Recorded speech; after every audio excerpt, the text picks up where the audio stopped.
من قناة أخبار متنوعة. السلام عليكم. خسر المنتخب الجزائري للمحليين ليلة أمس كأس إفريقيا شان بطريقة دراماتيكية بعدما فشل أحد اللاعبين في تنفيذ ضربة جزاء كان في حال تسجيلها. الكأس ستبقى في الجزائر، لكن اللاعب حاول تقليد أشرف حكيمي حينما نفذ ضربة جزاء حاسمة أمام إسبانيا في كأس العالم الأخيرة لتخسر الجزائر الشان أمام المنتخب السنغالي.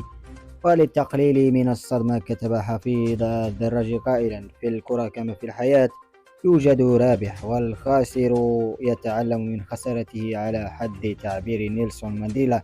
قبل أن يضيف معلق قنوات بي إن سبورتس: خسرنا كأس إفريقيا لكننا لم ننهزم، بل ربحنا مكاسب كثيرة وكبيرة.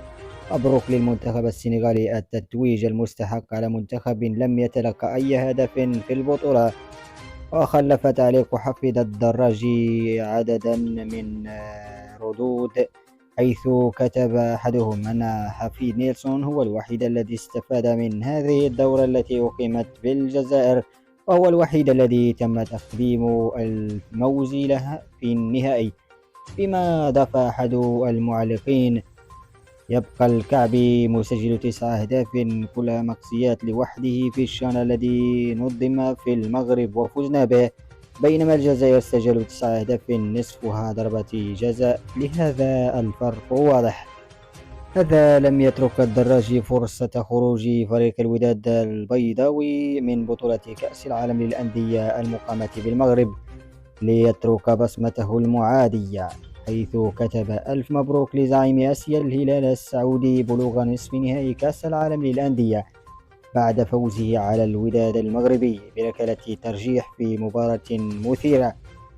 ليرد عليه أحد المتابعين قائلا: أنا متأكد أنه لو فازت الوداد لما كان لهذه التغريدة أي وجود، وإنما لأن الوداد المغربي خسرت فالأمر يستحق الحديث عنه، والدليل أنك لم تهنئ الأهلي بفوزه.